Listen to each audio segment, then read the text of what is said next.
صلى عليك الرحمن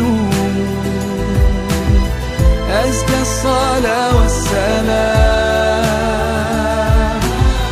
يا ربي ارفع مقامه. Baca doa kedua orang tua. Bismillahirrahmanirrahim. Allahumma firli walidayya warhamhuma kama rabbayani atina fid dunya hasanah